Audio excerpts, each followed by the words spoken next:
প্রতিষ্ঠা লগ্ন থেকে ইসলামী ব্যাংক থেকে নাম সর্বস্ব প্রতিষ্ঠানের মাধ্যমে হাজার হাজার কোটি টাকা লোপাট করেছে জামাত শিবির চক্র। 2017 সালে নতুন পরিচালনা পর্ষদ আসার পরও তা বন্ধ হয়নি। তেমন একটি প্রতিষ্ঠান নাবিল গ্রুপ, যাদের পিয়ন থেকে শুরু করে বেশ কজন কর্মচারীর নামে কাগজে প্রতিষ্ঠান বানিয়ে হাজার হাজার কোটি টাকার ঋণ দেওয়া হয়েছে।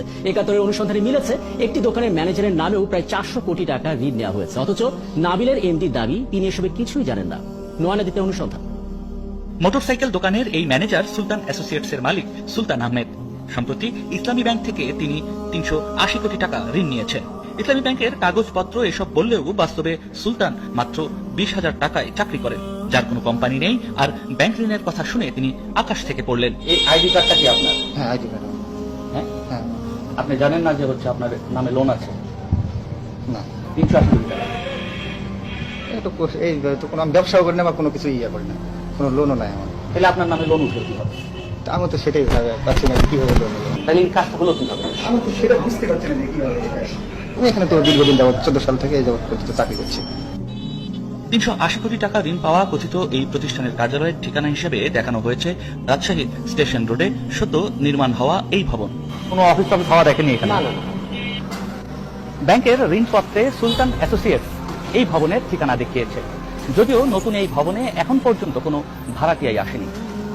তবে এরই মধ্যে 380 কোটি টাকা ঋণ হিসেবে ইসলামী ব্যাংকের কাছ থেকে উঠিয়ে নেওয়া হয়েছে। শুধু রাজশাহীতে নয়, আমাদের হাতে এমন আরো বেশ কিছু জেলার তথ্য আছে যেখান থেকে বেনামি প্রতিষ্ঠান কয়েক হাজার কোটি টাকা উঠিয়ে নিয়েছে। তাদেরই একজন রকনুজ্জামান মিঠু 12,000 টাকা বেতনে একটি প্রতিষ্ঠানের অফিস সহকারী হিসেবে কাজ করছেন। ঋণ নিয়েছেন 950 কোটি টাকা। রাস্তার মোড়ের একটি চায়ের দোকানে দেখা হয় প্রায় 1000 কোটি টাকা ঋণ নেওয়া মিঠুর সাথে। আপনি 950 কোটি টাকা ঋণ নিয়েছেন? হ্যাঁ, দিয়ে কথা একটু যাবো, ফোন দিয়ে আপনি কাগজ ঠিক আছে কিনা? হ্যাঁ। কোনো উত্তর না দিয়েই দৌড়ে পালান রকনুজ্জামান মিঠু। রাজশাহীর একটি বেসরকারি প্রতিষ্ঠানের হিসাবরক্ষক হিসেবে কাজ করেন শাহজাহান আলী। তার নামে করা প্রতিষ্ঠান SS straight line international limited ঋণ নিয়েছে 900 কোটি টাকা। প্রায় 1000 কোটি টাকা ঋণ নেওয়া এই ব্যবসায়ীর বাড়ি রাজশাহীর নওহাটা ইউনিয়নে। তার স্ত্রী জানান 900 কোটি টাকা ঋণ তো দূরের কথা, শাহজাহানের কোনো ব্যবসায় নেই। কি করেন শাহজাহান ভাই?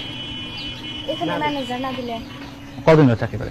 এখানে অনেকদিন, প্রায় 7 বছর এমনি আমি দেখাবাদি করেন নাকি সাথে? শুধু চাকরি।